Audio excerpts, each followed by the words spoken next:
Alright everyone, how we doing? We got a few reveals to go over for cards. The first off is a V-Jump promo. That I'm pretty sure it's been talked about already, but I'm going to talk about it as well. Because it's my channel, and I do things late. So, you all remember a little card called Brionac Dragon of the Ice Barrier? Remember how crazy and impressive that card was? Well, Konami, in their attempt to retrain iconic cards that were on the ban list at one point, and have all been pretty fucking bad to mid, Konami now has hit Brionac. And if you remember Future Overfusion, or whatever the hell that card was called, I thought it was neat, but it was bad. But also, remember last time Konami tried retraining a Ice Barrier Dragon, cough cough Trishula, and the card wasn't bad. It was just, it got its abilities off of using dragons as material. Well, this time, Konami, as seen right here, has hit Brionac. But it makes me wonder, is this card good? So now we have Brionac, the Dragon of Icy Malevolence. Love that name. Hide Ice Barrier threads. You know what? Just hide the reference to ice barriers. For some fucking reason. Alright, so level 6 Water Sea Serpent Synchro Effect Monster. Alright, just like the original. They could have made it into a dragon because it literally has dragon in its name. But hey, I'm not Konami. I don't know what goes on over there. 2300 attack, 1400 defense, just like the original. Generic materials, just like the original. And now, is the effect any good? Let's go over that.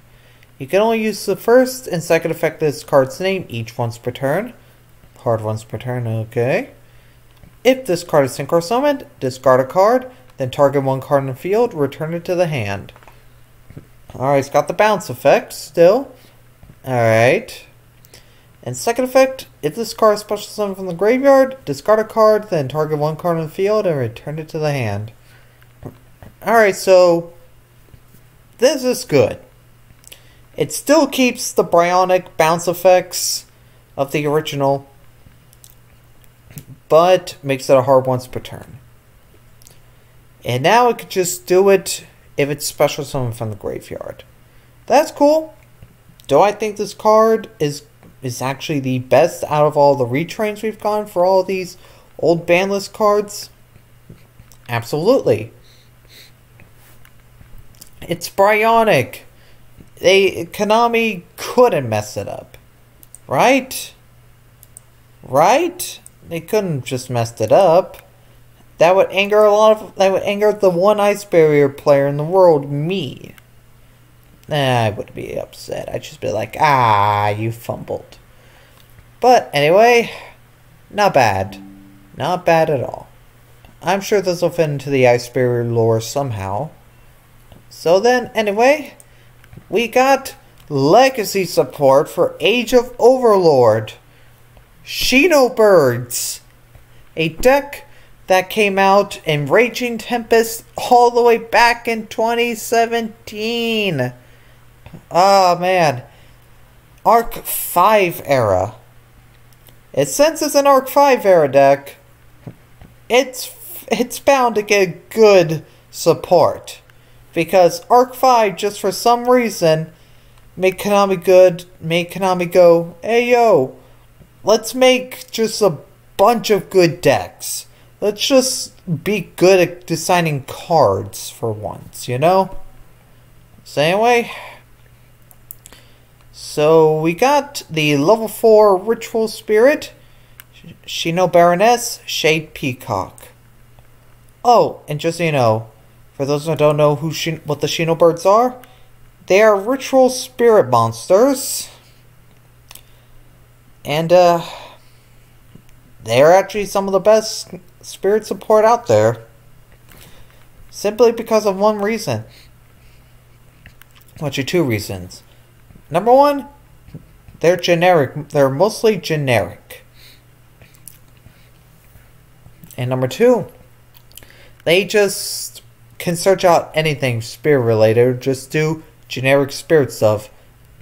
Like you can summon Yamato Dragon with this archetype. Yamato Dragon.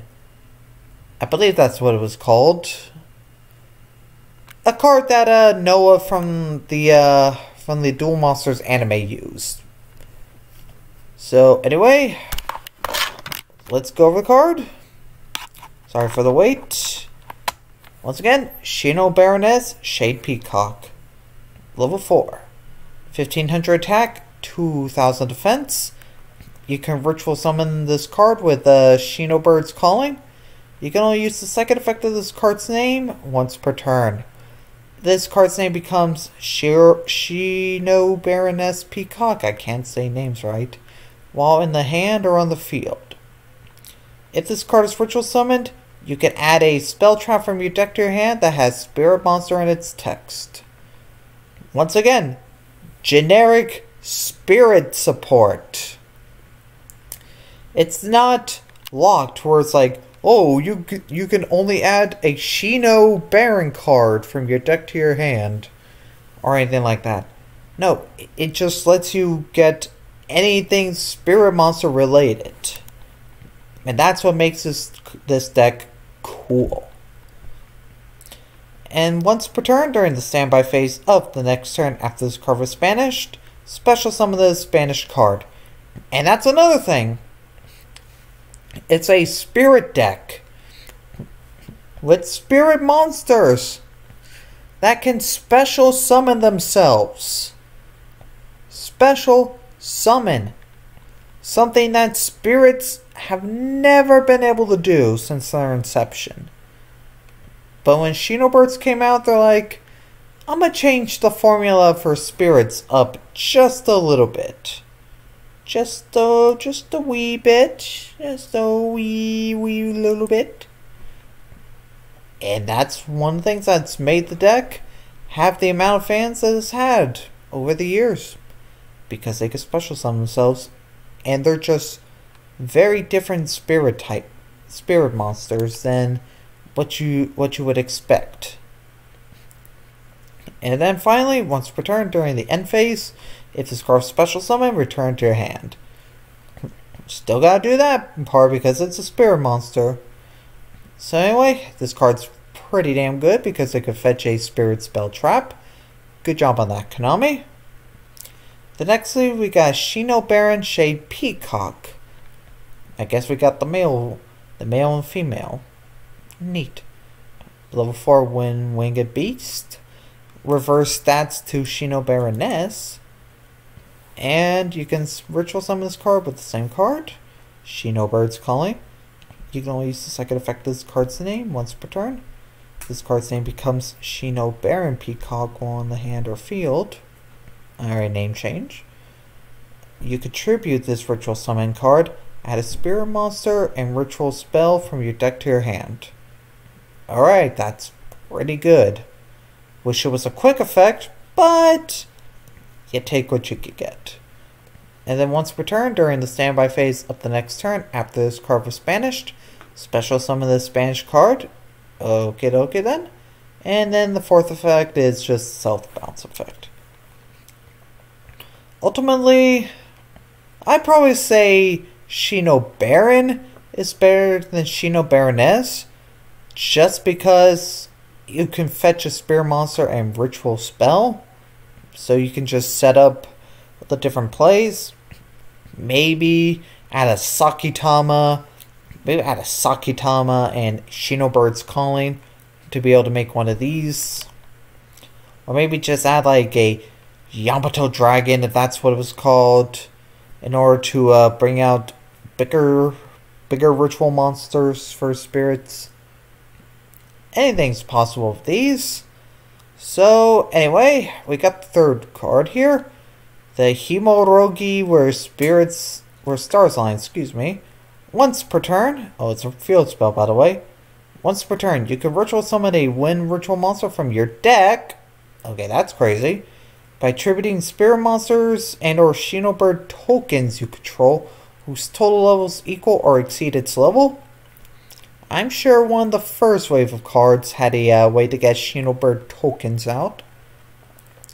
But hey, I could be wrong. And then, second effect, up to twice per turn.